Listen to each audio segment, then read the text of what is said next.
sa bisig ng Diyos, ikaw ay inakay sa lugar na wala ng sakit at luha.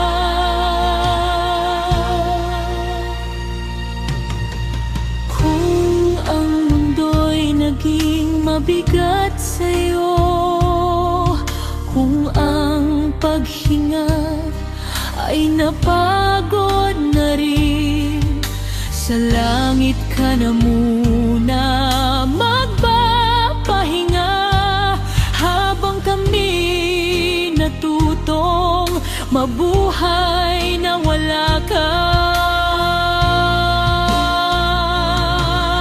Sa bawat yakap na